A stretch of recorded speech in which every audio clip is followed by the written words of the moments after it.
Hey guys, Samo here.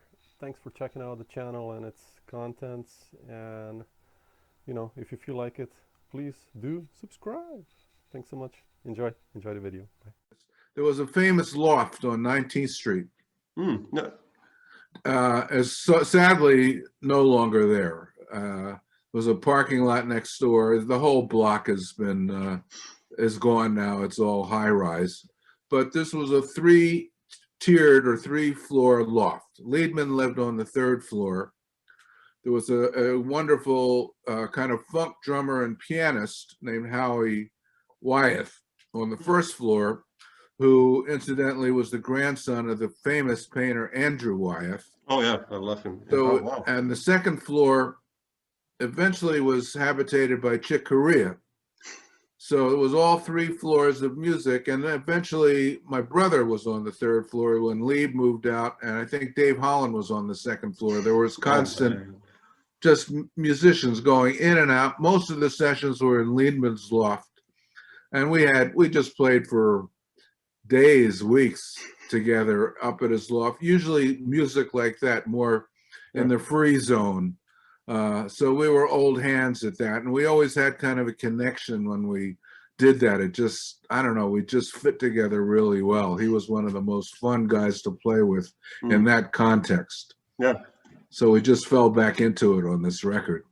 Yeah, I love it. It's like I said, it's just like when I listen to you guys, it's just like a water, you're like so beautiful. Yeah, I mean, there's definitely a history there. Are there some, did you guys sometimes record these free kind of sessions in Lofts, or are there some like bootlegs kind of, I mean? I'm sure there are, probably Liebman, and I have some too. I just recently found some reel-to-reel that I want to digitize. Oh yeah. With Lieb, various people. Lieb started a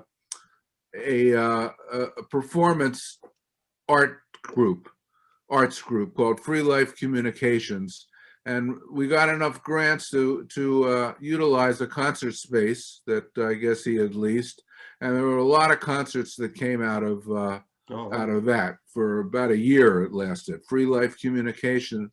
Also just found a tape of me and my brother playing with Dave Holland and Barry Altschul, which later became a Conference of the Birds.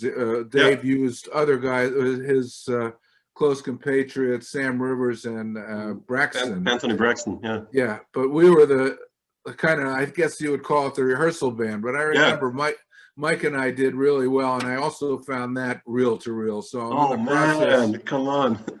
So I'm in the process of digitizing that stuff. I don't have a reel-to-reel recorder, but I have a neighbor, a wonderful engineer, 5 minutes from here, and she found a couple places where we could do the transfer. Yeah. Short one with Chick, me, and Steve Schaefer, and Walter Booker, all from the 60s and 70s. Man. So it was in an old drawer somewhere. So we'll see what happens with those. But yeah, there are a lot of tapes, because everybody, at least on cassette recorders, when that became available, we recorded a lot of the sessions. And I know Liebman must have a ton of stuff, because that was the main focal meeting point. And if I could go on a little further, the other place, and it was a little different style of music, I talked about this somewhere. Gene Perla had a loft with Don Elias, and usually Jan Hammer was there when we all first came to New York.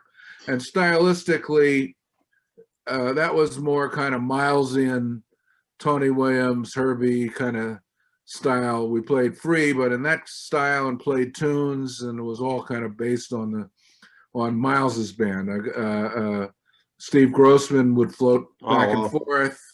A lot of saxophone players, Bob Berg, my brother. It was an exciting time. A lot of loft jam sessions going on. Wow.